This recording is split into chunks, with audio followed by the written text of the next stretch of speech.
Hello friends, welcome back to my channel again. So आज का topic है कि कैसे अपने आप को मेंटल सपोर्ट दें while preparing for a professional exams like CA, CFA और any other professional exam for that matter।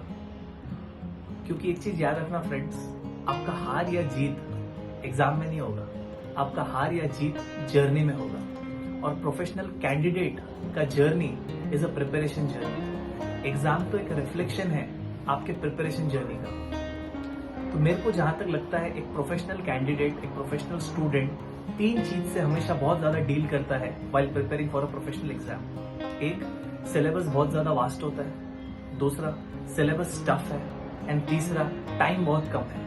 ये तीन चीज को डील करना है आपको। And at the same time आपको ये भी ध्यान रखना है कि आपका कॉन्फिडेंस बढ़ता चला जाए जैसे जैसे एग्जाम्स नजदीक आ रहे हैं। ये सबसे इंपॉर्टेंट है। इट शुड नॉट हैपन कि यार आपका कॉन्फिडेंस का ग्राफ डाउनवर्ड स्लोपिंग हो। जैसे जैसे एग्जाम्स नजदीक आ रहा है मेरा कॉन्फिडेंस भी कम कम कम कम कम हो रहा है। This should not happen. Your confidence का graph should be an upward sloping graph कि एग्जाम्स नजदीक आ रहे हैं और मेरा कॉन्फिडेंस भी बढ़ रहा है। ये कैसे इंश्योर किया जाएगा सर? तो मैं इसी के ऊपर सोच रहा था। सो क्या पता किसी को हेल्प हो जाए। सो एन आइडियल प्रिपरेशन स्ट्रैटेजी कैसा होना चाहिए?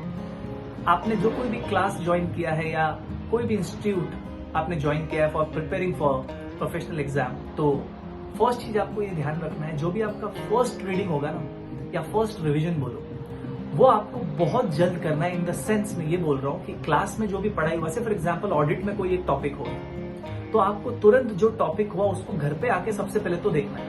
Weather you say audit, whether you say derivatives और you pick up any subject, उस दिन का पढ़ाई आपको उसी दिन करना है विदाउट एनी डिले। क्योंकि फर्स्ट रिवीजन से ना आपका एक फाउंडेशन तैयार होता है। अब दूसरी बार ये सब्जेक्ट को आप कब पकड़ोगे, ध्यान रखना, 7 to 8 डेज से ज्यादा गैप नहीं होना चाहिए। मैं 7 to 8 डेज इसलिए बोल रहा हूँ क्योंकि आपके पास बाकी सब्जेक्ट्स भी तो होंगे जो क्लासेस में चल रहा होगा। आप वो चीज का भी रिवीजन डेली बेसिस पे कर रहे होंगे, मतलब जो क्लास में पढ़ाई हो रहा है वही चीज आप तुरंत घर पे कर रहे हो। सो कभी कभार हो जाता है कि आज मैंने ऑडिट किया, फिर नेक्स्ट क्लास में सब्जेक्ट चल रहा है टैक्सेशन या फिर चल रहा है डेरिवेटिव। सो एक कपल ऑफ डेज बीत जाते हैं आपका फर्स्ट रिवीजन के बाद। तो 7 to 8 डेज जैसे ही हो गया, देन आपको वापस से वो सब्जेक्ट पकड़ना है जो आपने फर्स्ट टाइम पकड़ा था। मेरे एग्जाम्पल में इजी करने के लिए लेट्स से ऑडिट, मैंने फर्स्ट डे ऑडिट पकड़ा था क्योंकि क्लास में ऑडिट स्टार्ट हुआ। उसके बाद मेरे को ऑडिट देखने का मौका, चाहे मौका मिले या ना मिले, आपको ध्यान रखना है कि यार 8वां दिन हो गया या 10वां दिन हो गया, उससे ज्यादा डिले नहीं करना है। अब वापस से ऑडिट पकड़ो। अब जब नेक्स्ट टाइम ऑडिट अगर आप पकड़ रहे हो ना, तो आप वापस से कंटेंट को फ्लिप मत करो कि यार आप पेजेस फ्लिप कर रहे हो वापस से, अपने आप को एक मेंटली एक सेटिस्फैक्शन दे रहे हो कि हाँ यार मेरा सेकंड रिवीजन भी हो गया। No, don't do like this. Second revision में आप स्ट्रेट अवे क्वेश्चन सॉल्व करो। अब whether you say questions, whether you say MCQ, whether you say case study और any other thing, second revision में आपका डायरेक्टली क्वेश्चन सॉल्व होगा sir, बिना देखे। यस, आपके फर्स्ट रिवीजन के सपोर्ट के बेसिस पे आप क्वेश्चन सॉल्व करोगे एंड आप ये चेक करोगे कि आपका एक्यूरेसी कितना है।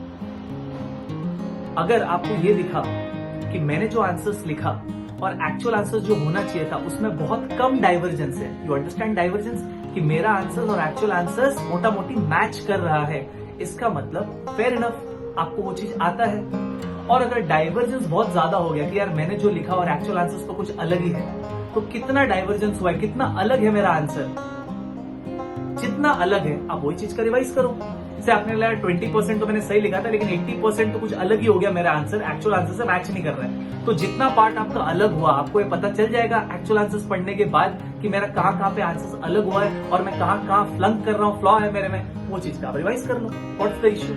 इस तरीके से आप क्या कर रहे हो, एक अपने आप को माइंड में सपोर्ट भी दे रहे हो कि यस, मैं जो चीज मेरा वीक एरियाज है ना, वही चीज पढ़ रहा हूँ जैसे जैसे मेरा नंबर ऑफ रिविजन बढ़ रहा है।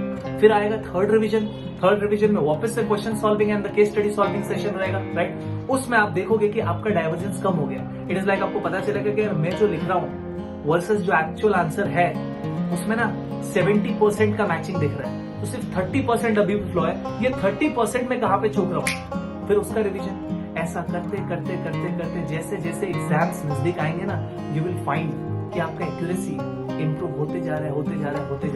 और एग्जाम के पहले 90-95% का एक्यूरेसी भी अगर आ गया ना, तो what is the issue, you have won the game.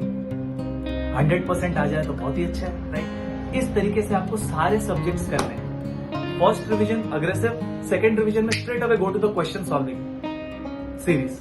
उसके बाद कंपेयर करो एक्चुअल आंसर्स के साथ, जहां कहीं भी आपको डेलिक्वेंसी लग रहा है वो पार्ट का आप रिवाइज कर लो। इस तरीके से आपने बहुत ही स्ट्रैटेजाइज तरीके से, स्ट्रैटेजिकली एफिशिएंट तरीके से पढ़ाई कर लिया and at the same time आपने पूरा का पूरा सिलेबस भी कवर कर लिया, राइट? यही तो चाहिए। सो आई थिंक इस तरीके से प्रिपेयर अगर करोगे तो आपका कवरेज भी पूरा होगा, प्लस आपका कॉन्फिडेंस भी एवरी लेवल पे बढ़ता जाएगा और देयर आर हाई चांस कि आप एग्जाम में भी बहुत बढ़िया परफॉर्म करोगे। अब क्वेश्चन ये आएगा, सर प्रिपरेशन जर्नी अगर बहुत अच्छा हुआ एंड उसके बावजूद भी अगर एग्जाम्स में फ्लंक हो गए तो क्या? अगर उसके बावजूद भी फ्लंक हो गए तो ठीक है यार, आप अपने आप को ब्लेम क्यों कर रहे हो? क्योंकि आपने अपना जर्नी में कोई चीज छोड़ा था क्या? You have covered everything and उसके बाद भी अगर एंड रिजल्ट नेगेटिव आता है तो कबूल है भाई, चलेगा, don't worry, you will do wonders in your life, ठीक है? सो आई थिंक किसी ना किसी को शायद किसी तरीके से हेल्प कर ले ये video. So this was a very short insight as to how you should deal with your preparation journey. Video को एंड तक देखने के लिए थैंक यू सो मच। मैं बहुत जल्द नए वीडियो में आऊंगा, ठीक है? चलो, थैंक यू।